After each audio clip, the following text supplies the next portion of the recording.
Hello friends, welcome to our YouTube channel TSP classes. तो कैसे हैं आप सब? आई होप आप लोग बिल्कुल ठीक होंगे। तो चलिए सबसे पहले स्क्रीन को देखिए। अगर जो है स्क्रीन पे आपको वीडियो की क्लियर ना दिख रही हो तो फिर क्वालिटी को थोड़ा सा बढ़ा लीजिएगा। तो चलिए आज हम डिस्कस करने वाले हैं बीटीसी सेकेंड सेमेस्टर की जो है सोशल साइंस की क्लास के बारे में। तो जो सोशल साइंस है यानी सामाजिक अध्ययन है, उसकी जो चैप्टर 1 है वह क्लास कंप्लीट हो चुकी है।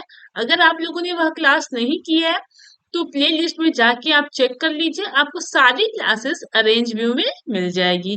क्लासेस को करिए अच्छे से, रिवीजन करिए, फिर उसके बाद आप क्वेश्चंस को करिए कि फिर आपको समझ में आएगा कि आपकी कितनी तैयारी हो चुकी है। आप जैसे ही चैप्टर कंप्लीट हो उसके बाद आप तुरंत क्वेश्चंस किया करिए, देखिए आपको कितना जो है आपने जो पढ़ाई की है उसकी तैयारी कितनी हुई है। तो आज हम चैप्टर 2 की स्टार्टिंग करने वाले हैं। चैप्टर 2 का यह पहला क्लास है।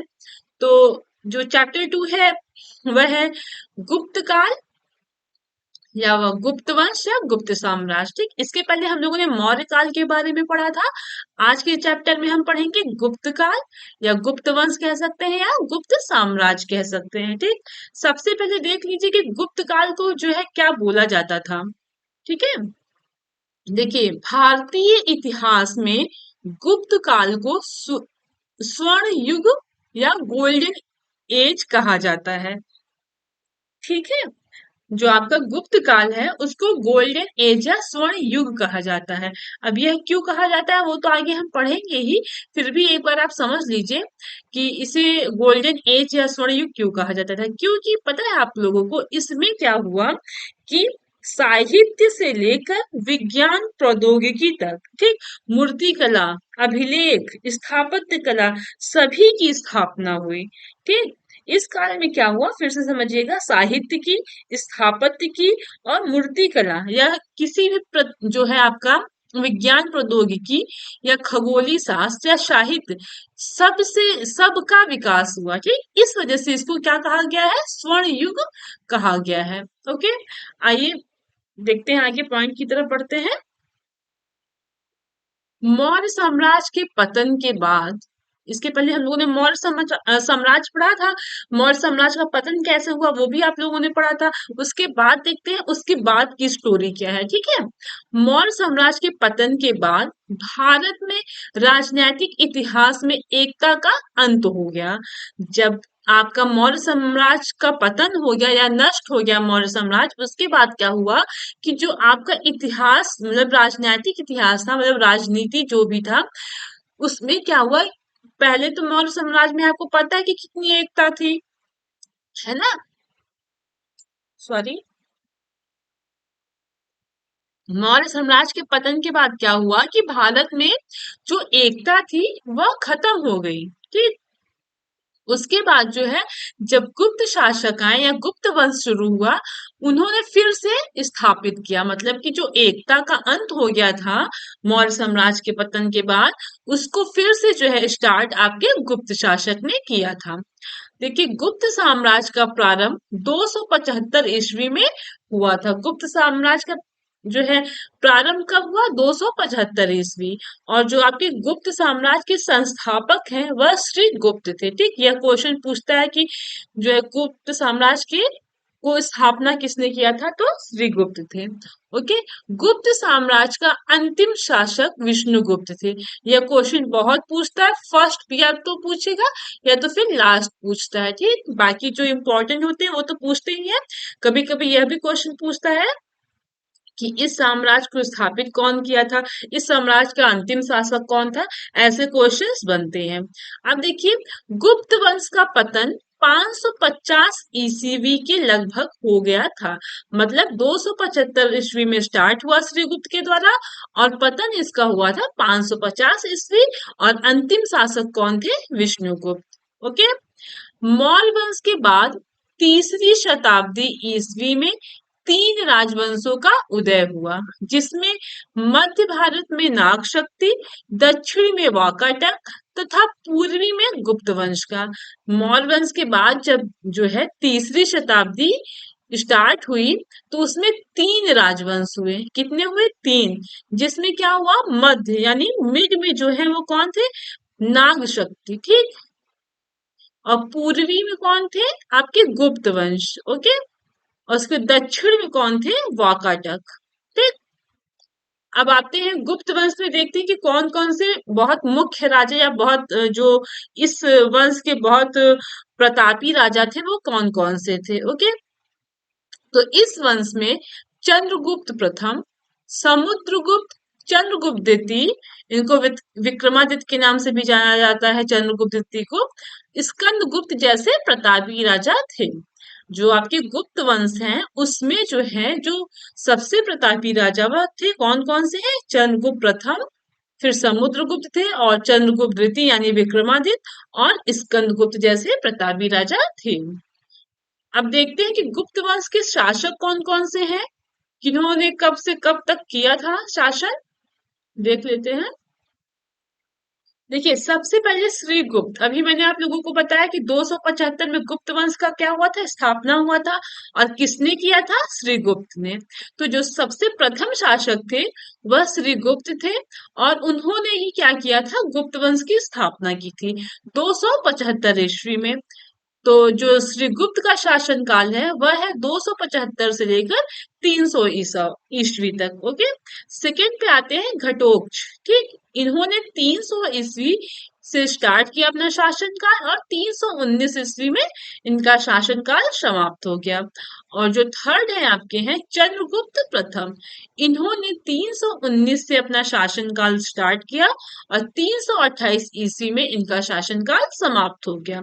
चौथे हैं आपके समुद्रगुप्त, ओके। फिर फिफ्थ है आपके रामगुप्त, सिक्स्थ है चंद्रगुप्त द्वितीय, इनको हम विक्रमादित्य के नाम से भी जानते हैं, ठीक। या यह विक्रमादित्य के नाम से भी फेमस है। अब आइए सेवेंथ देखते हैं। है तो बहुत सारे, लेकिन जो मेन मेन है मैं अभी आपको बता दूंगी, उन्हीं के बारे में हमको अच्छे से पढ़ना है। फिर सेवेंथ है आपके कुमारगुप्त, एट्थ है स्कंदगुप्त, नाइन्थ है पुरुगुप्त, टेंथ है आपके कुमारगुप्त, इलेवेंथ है बुद्धगुप्त, फिर ट्वेल्थ है वैनगुप्त, 13वें है भानुगुप्त, 14वें है आपके नरसिंह बाल आदित्य, और 15वें नंबर पे है कुमारगुप्त। और जो सबसे लास्ट है आखिरी अंतिम शासक वह आपके थे विष्णुगुप्त। और देखिए 550 ईस्वी में यहाँ आपका गुप्त काल जो है वह समाप्त हो जाता है। तो देख लीजिए सबसे जो मेन मेन है वह कौन कौन सा हमें पढ़ना है। हमें कुमारगुप्त के बारे में पढ़ना है, एक दो क्वेश्चन आ जाते हैं, लेकिन स्कंदगुप्त, ठीक। और सबसे मेन जो है वह है चंद्रगुप्त प्रथम के बारे में, समुद्रगुप्त के बारे में, चंद्रगुप्त द्वितीय के बारे में, ठीक। और स्कंदगुप्त के बारे में और कुमारगुप्त के बारे में। इनके बारे में हमें जो है अच्छे से पढ़ना है, इनसे क्वेश्चंस बनते हैं, और ये फेमस भी ज्यादा है तो इनसे ही ऑब्वियसली सी बात है क्वेश्चंस अधिक बनते हैं, ठीक। अब आगे देखते हैं। गुप्त वंश में एक के बाद एक अनेक योग्य पराक्रमी साम्राज्यवादी व दूरदर्शी शासकों ने अपने कुशल नेतृत्व द्वारा गुप्त युग को स्वर्ण युग बनाने में सहयोग किया। देखिए, कहने का मतलब है कि जो गुप्त वंश है उसमें जो शासक थे वो बहुत योग्य थे, ठीक, पराक्रमी थे, साम्राज्यवादी थे, वह दूरदर्शी थे। तो उनका उनके कुशल मतलब उनके नेतृत्व में जो है क्या हुआ कि गुप्त युग को ही स्वर्ण युग बना, ठीक। अब देखिए, जिस समाज के लोग बहुत ही अच्छे होंगे, योग्य होंगे, परिश्रमी होंगे, एक दूसरे का सहयोग करेंगे, तो उस समाज का क्या होगा? विकास बहुत अच्छे से होगा। तो वही कहा जा रहा है कि जो आपका गुप्त वंश है उसमें बहुत ही योग्य और पराक्रमी साम्राज्यवादी दूरदर्शी शासक थे, और उन्हीं के नेतृत्व में जो आपका गुप्त युग है उस उसको क्या किया गया? स्वर्ण युग बनाने में सहयोग दिया गया, ओके। गुप्त शासक हमेशा प्रजा के हित के कार्यों में लगा रहता था या लगे रहते थे। जो आपके गुप्त शासक है वह हमेशा अपनी प्रजा मतलब उनका जो प्रजा था, उनके जो मतलब लोग थे, उनके हित मतलब उनकी भलाई के लिए जो भी कार्य होते थे उनमें वह लगे रहते थे। मतलब वो अपनी प्रजा को किसी भी प्रकार का कष्ट नहीं देते थे, हमेशा उनकी भलाई के बारे में सोचते रहते थे और उनकी भलाई के लिए जो कार्य बहुत अच्छा होता था उनमें वह लगे रहते थे। और उनका शासन कल्याणकारी था। उनका शासन ये नहीं होगा, उनका शासन कल्याणकारी था। मतलब उनका शासन कैसा था? कल्याण मतलब कि सबकी भलाई के बारे में सोचता था, सबका भला करना था। ठीक है, अब आइए देखते हैं। कुमारगुप्त प्रथम व स्कंदगुप्त ने भी पुष्यमित्र व हुरु को पराजित कर न केवल भारत की रक्षा की बल्कि भारत में राष्ट्रीय एकता जागृत की। आपकी जो कुमारगुप्त प्रथम है और जो स्कंदगुप्त है उन्होंने क्या किया था कि पुष्यमित्र जो था और जो हुरु था, मतलब हुरु भी एक मतलब की थे उसमें, तो इन्होंने क्या किया था कि इनके शासन काल पे आक्रमण किया था, तो इन्होंने उनको पराजित किया था, मतलब उनको हरा दिया था। तो वही कहने का मतलब है कि जो आपका कुमारगुप्त थे और स्कंदगुप्त थे उन्होंने पुष्यमित्र व हुणों को क्या किया? पराजित किया। और उसके बाद कि भारत की रक्षा भी की और भारत में राष्ट्रीय एकता भी जागृत की। मतलब कि उन्होंने जो किया कि पुष्यमित्र को हुण को पराजित किया और भारत की रक्षा की। और क्या हुआ कि उन भारत में जो है फिर से उन्होंने एकता जो है उसको जागृत की। ठीक, अब देखते हैं कि विदेशी शासन, जैसे कि जब मौर्य साम्राज्य का पतन हो गया था, तो फिर कुछ न कुछ शासनकारी जो थे या कुछ जो राजा थे बहुत ही कमजोर थे। तो उन क्या हुआ उस टाइम कि अन्य जो भी थे, मतलब कि आपके विदेशी हो या पड़ोसी हो, उन्होंने उस समय क्या किया था? आक्रमण करके क्या कर लिया था कि कुछ जगहों पर कब्जा कर लिया था। तो उसकी समाप्ति कैसे हुई वो देखेंगे। हाँ, कि विदेशी शासन की समाप्ति कैसे हो गई। तो गुप्त काल में प्रारंभ में अनेक स्थानों पर कुषाणों की कुछ शाखाएं व शक राज्य कर रहे थे। मतलब कि जब गुप्त काल शुरू हुआ तो बहुत सारे स्थान या जगह पर किसका शासन था? कुषाण थे, कुषाण या शक राज्य शासन कर रहे थे। अतः गुप्त शासकों ने विदेशी राज्यों पर आक्रमण करके हरा दिया और भारत से विदेशी सत्ता को उखाड़ फेंका। फिर क्या हुआ कि जो गुप्त शासक थे उन्होंने क्या किया कि जो विदेशी राज्य थे जिन्होंने कब्जा कर लिया था वहां पे उन्होंने उनकी जगहों पे आक्रमण किया और उनको हरा दिया। हराने के बाद क्या हुआ? जब उनको हरा दिए तो जितने भी विदेशी शासन ने, मतलब कि वहां पे अपना सत्ता जमा लिया था, तो जब आक्रमण किए तो वो हार गए, तो अपने देश को वापस लौट गए। तो उसके बाद क्या हुआ कि भारत से जितने भी विदेशी सत्ता थे वह गायब हो गए या उनको उखाड़ फेंका। फिर आते हैं आगे, हम देखते हैं राजनीतिक एकता की स्थापना। मौर्य के बाद तथा गुप्त शासक के उदय से पहले लगभग 5 शताब्दियों तक भारत खंडित अवस्था में रहा। मतलब कि जो आपका मौर्य साम्राज्य था, जब मौर्य साम्राज्य का पतन हो गया था उसके बाद जो है गुप्त शासक, मान लीजिए गुप्त शासक के उदय के पहले, ठीक, और मौर्य साम्राज्य, ओके, मौर्य साम्राज्य के पतन के बाद 5 शताब्दी, कितनी शताब्दी? 5 शताब्दी जो है भारत में खंडित अवस्था में रहा। मतलब इन जो है शताब्दियों में भारत जो है खंडित, मतलब भारत जो है अलग अलग टुकड़ों में बटा था, खंड उसका खंड हो गया था। ठीक, सब जो मौर्य साम्राज्य में आपको पता है सब एकता में बधे हुए थे, लेकिन जैसे ही पतन हुआ भारत का क्या हुआ? खंड हो गया, अलग अलग पार्ट में वह डिवाइड हो गया। तो उसके बाद क्या हुआ कि गुप्त शासकों ने एक बार फिर से भारत को एक अखंड व सबल राष्ट्र के रूप में परिणित कर भारत को राजनीतिक एकता प्रदान की। मतलब कि उसके बाद क्या हुआ कि गुप्त, देखिए गुप्त शासक ने फिर से भारत को क्या किया? अखंड किया, मतलब सबको जोड़ के एकदम, मतलब सबको एक साथ लेके सबको एक मजबूत करके क्या किया कि उसको राष्ट्र के रूप में बदल दिया। जो आपका मतलब अलग अलग खंडों में बट गया था उसको एकजुट करके भारत को एक, मतलब एकता के प्रतीक में बांध करके क्या किया कि भारत को फिर से राजनीतिक एकता प्रदान कर दी। ओके। अब देखते हैं कुशल प्रशासन कैसा था। गुप्त शासकों ने कुशल प्रशासन से देश में शक्ति की स्थापना की। कुशल प्रशासन में की उनका प्रशासन कैसा था, वह कैसे लोगों पे अपना प्रशासन करते थे, उन पे कैसा शासन करते थे, तो बहुत कुशल था, मतलब बहुत अच्छा था। ठीक वह अपने जो आप उनके प्रजा थे उनके हित के बारे में सोचते थे, उनका हित के लिए सारे कार्य करते थे। हाँ, तो गुप्त शासकों ने कुशल प्रशासन से देश में शक्ति की स्थापना की। इससे जनता आर्थिक रूप से समृद्ध हो सकी। जब जो है किसी भी सोसाइटी में कोई भी जो आपका हेड होगा, मतलब जो शासन कर रहा है, वह अगर अच्छा होगा तो जाहिर सी बात है कि जनता हर रूप में क्या होगी, समृद्धि होगी, मतलब अच्छा होगा। चाहे वह आर्थिक रूप हो, चाहे वह मेंटल रूप हो, हर एक रूप में वह क्या होगा, मतलब कि प्रोग्रेस करेगा। ठीक, क्योंकि शांति व सुव्यवस्था के वातावरण में वाणिज्य एवं व्यापार का तेजी से विकास हुआ। देखिए, कहने का मतलब कि वहां का प्रशासन कैसा था, बहुत ही अच्छा था। इसलिए जनता क्या थी, आर्थिक रूप से समृद्ध की। ठीक, क्योंकि देखिए जैसा किसी समाज का, जैसा जिस समाज का वातावरण होगा वैसे ही उस समाज का विकास होगा। अगर किसी समाज का वातावरण शांति में है, शांति है, मतलब कि ये नहीं कि हाँ वहां पे शोर शराबा, लड़ाई झगड़ा, ठीक, गाली गलौज ये सब होता है, तो उसका विकास अच्छे से नहीं होगा। उससे क्या होगा कि आपके बच्चों पे और जो आपकी फैमिली है उस पे क्या होता है, दुष्प्रभाव पड़ता है ना।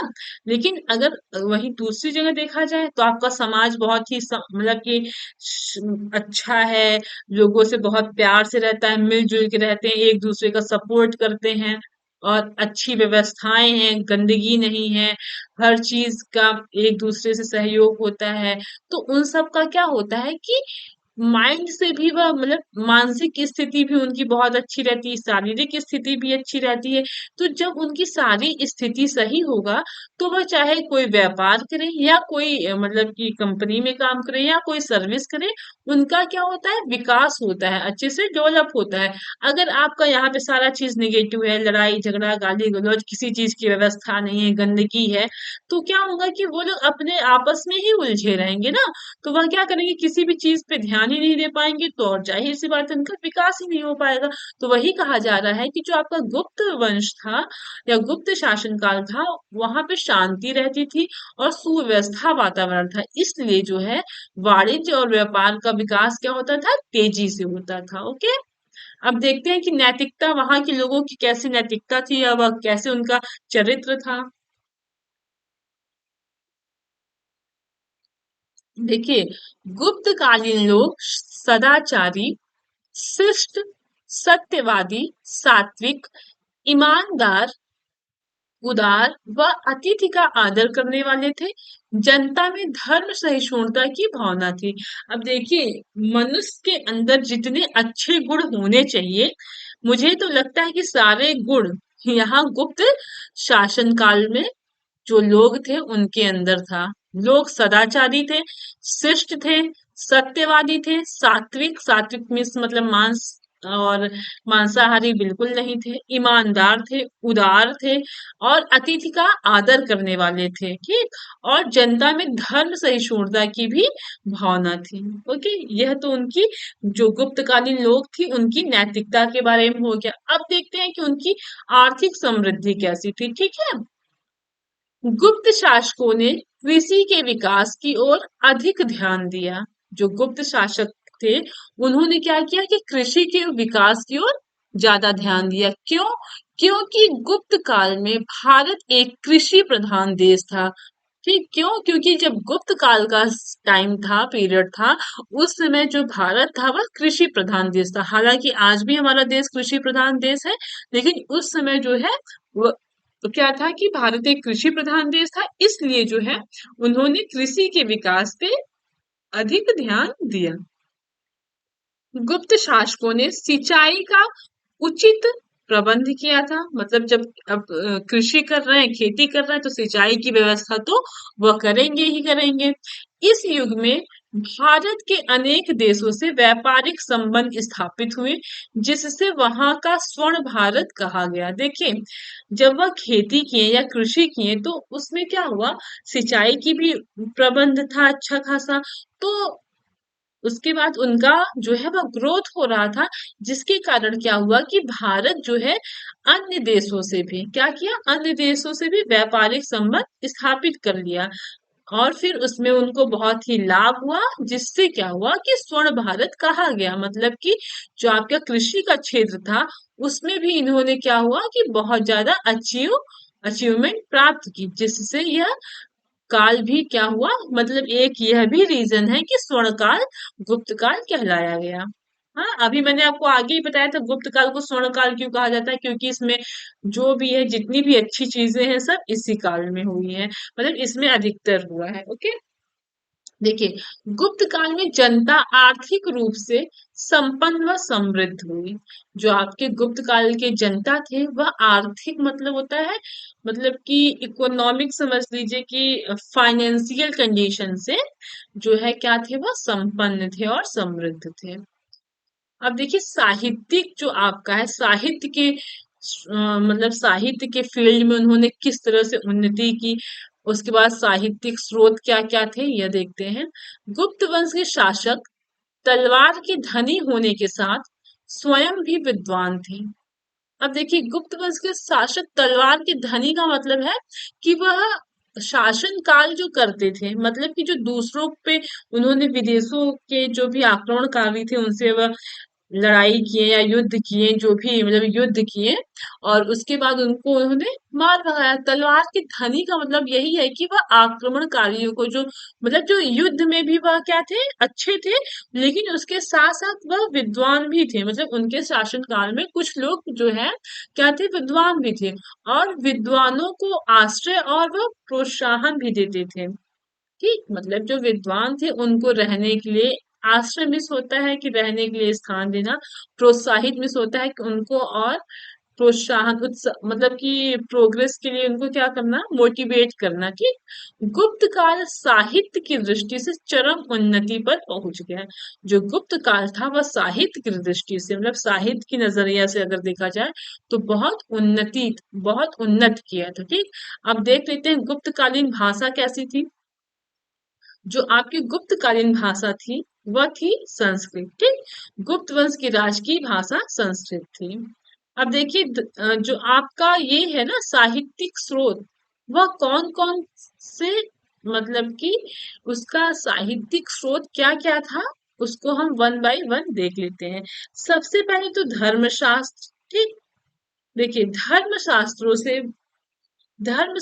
से भी गुप्तकालीन धर्म संस्कार, स्त्रियों की दशा तथा नैतिक आदर्शों के विषय में ज्ञान प्राप्त होता है। ठीक, मतलब कि जो आपके धर्म शास्त्र हैं, जो शास्त्र हैं, उससे उनसे क्या होता है कि गुप्त काल का धर्म कैसा था, संस्कार कैसा था, वहां की स्त्रियों की दशा या कंडीशन कैसी थी, नैतिक आदर्श कैसे थे, आदि विषय के बारे में हमें धर्म शास्त्रों से पता चलता है। और गुप्त काल में जो है बृहस्पति, व्यास आदि स्मृतियों की रचना हुई थी। जैसे कि कुछ स्मृतियों की रचना हुई, जैसे बृहस्पति और व्यास। ओके, काव्य एवं नाट्य शास्त्र। देखिए, गुप्त काल में कुछ जो है ग्रंथ हुए थे, उसके बारे में है। सबसे पहले कौमुदी महोत्सव, यह भी एक ग्रंथ है। इसकी लेखिका जो है वह है वज्जिका। ठीक, अब सेकंड जो है वह है कालिदास। देखिए, कालिदास भी गुप्त काल के समय के हैं। ठीक है, तो इनकी रचनाएं हैं अभिज्ञान शकुंतलम और रघुवंश। ये सब एग्जाम में पूछे जाते हैं कि कौमुदी महोत्सव की लेखिका कौन है, कालिदास की रचना कौन सी है, या यह दिया जाएगा कि अभिज्ञान शकुंतलम की रचना किसने की। ठीक, थर्ड देखिए विशाखा दत्त। विशाखा दत्त जो है देवी चंद्र गुप्तम या मुद्रा राक्षस। ठीक, इसकी किसकी रचनाएं हैं, ये विशाखा दत्त की रचनाएं हैं। आगे देखते हैं। अब देखते हैं विदेशी यात्रियों की वृत्तांत, मतलब कि गुप्त शासन काल में जो विदेशी आए थे हमारे इंडिया में, उन्हों वह कौन कौन से थे, और वह किस मतलब कि शासन का कौन सा जो यात्री था विदेशी, वह किस शासन काल के या किस शासक काल के समय में वह आया था। ठीक, देखिए फर्स्ट है आपके फाहियान, ये एग्जाम में बहुत बार पूछा गया है। तो फाहियान चंद्रगुप्त द्वितीय के शासनकाल में भारत आया था। जो आपका फाहियान था वह एक विदेशी यात्री था। तो वह कब आया था? चंद्रगुप्त द्वितीय के शासनकाल में आया था। ठीक, सेकंड देख लीजिए, सुंगयुन भी विदेशी यात्री हैं। थर्ड आपकी हेनसांग है, यह जो है हर्षवर्धन के शासनकाल में भारत आए थे। ठीक, फोर्थ देख लीजिए इत्सिंग, यह भी एक विदेशी यात्री है। फिफ्थ विदेशी यात्री है अल-बिरूनी। ठीक, इस मुसलमान यात्री के वर्णन से गुप्त संवत की तिथि को निर्धारित करने में सहायता मिलती है। मतलब देखिए जो आपके लेखक थे ना, अब उस टाइम पे जो क्या हुआ वो हमें तो प्रेजेंट टाइम में नहीं पता है। तो उस समय के जो लेखक थे, उन्होंने जो अपनी बुक में लिखा है, ठीक, तो जैसे कि मान लीजिए मौर्य काल में जो थे उन्होंने मेगास्थनीज थे, तो उन्होंने अपनी बुक में जो लिखा टाइम कि हाँ इस समय में ये हुआ ये हुआ। उसके बाद मान लीजिए गुप्त साम्राज्य में आए, तो फिर दोनों को क्या करते हैं आज के इतिहासकार, उन्होंने क्या किया कि सबको टैली किया। हाँ कि अच्छा इनका इतना था, इसके बाद इस इन्होंने ये लिखा है, तो फिर उन्होंने क्या किया कि क्रम से उस तिथि को निर्धारित किया अच्छे से। ठीक, तो यही कहा जा रहा है कि जो आपके अलबरूनी है, इनकी जो बुक थी, तो या तो इन्होंने जो भारत के बारे में वर्णन किया था, तो उसमें क्या हुआ कि उन्होंने जो तिथि बताई वह हमको आज के मतलब कि क्रम वाइज ऑर्डर करने में कि हाँ इनके बाद ये हुआ इनके बाद ये है, तो इस क्रम को निर्धारित करने के लिए इन्होंने बहुत इनकी जो यात्रा का वर्णन है वह बहुत ही हेल्पफुल हुआ। ओके, अब देख लेते हैं कि मुद्राएं कैसे थी। ठीक, स्वर्ण चांदी तांबे की मुद्राएं पर सम्राटों के चित्र बने रहते थे। ठीक, मुद्राओं जो वहां की गुप्त काल की जो मुद्रा थी, स्वर्ण का था, चांदी भी था और तांबे भी थे। और इन सब मुद्राओं पे क्या था कि सम्राट के चित्र बने थे। ठीक, मुहर देख लीजिए, मुहरें कैसी थी? गुप्त काल की अनेक मुहरें वैशाली से प्राप्त हुई हैं। मतलब कि गुप्त काल में मुहर भी चलती थी, और हाल ही में जो गुप्त काल की जो मतलब कि मुहर है वह कहाँ से पाया गया? वैशाली से। और आपका वैशाली कहाँ है? बिहार में। ठीक, स्मारक देखिए, स्मारक का मतलब है कि जैसे कि कुछ स्टैचू होते हैं या कुछ स्मारक जैसे कि स्टैचू हो गया या मंदिर हो गया है ना, तो या कोई ऐसा हिस्टोरिकल प्लेस हो गया, तो वह सब है होता है स्मारक। तो गुप्त काल के अनेक स्मारक व कलाकृतियां प्राप्त हुई जिनसे तत्कालीन धार्मिक व सामाजिक स्थिति का पता चलता है। कहने का मतलब है कि जो आपका स्मारक है, जो गुप्त काल में कुछ स्मारक थे, कलाकृति थी, तो आज के टाइम पे हम लोग उन सब चीजों को देख के यह पता लगाते हैं कि गुप्त गुप्त जो वंश था, वहां पे उनकी धार्मिक स्थिति कैसी थी, सामाजिक स्थिति थी, या वहां के उस समय पे कैसे लोग रहते थे, तो इसके बारे में बताया गया है। ओके, तो चलिए अब हम ये जो पांचवा पॉइंट है अभिलेख, इसकी क्लास हम कल करेंगे। ठीक, तो यहाँ पे जो आपका चैप्टर 1 था, वो हम सॉरी चैप्टर 2 जो था, हम लोगों ने यहाँ तक कवर कर लिया है। ठीक, अब अगली क्लास में हम आगे जो है जो पढ़ेंगे अभिलेख वगैरह के बारे में पढ़ेंगे, और फिर कैसी वहां की स्थिति थी सामाजिक और सब सांस्कृतिक, ये सब पढ़ेंगे। फिर हम जितना भी चैप्टर 2 से संबंधित क्वेश्चन आए हुए हैं पिछले एग्जाम में, पीवाईक्यू करेंगे, यानी प्रीवियस ईयर क्वेश्चन को कर देख लेंगे एक बार, फिर आपका चैप्टर 2 खत्म हो जाएगा। तो चलिए फिर क्लास को यही एंड करते हैं। अगर आप चैनल पे नए हैं तो चैनल को लाइक करिएगा, शेयर करिएगा, सब्सक्राइब करिएगा। Okay, thank you.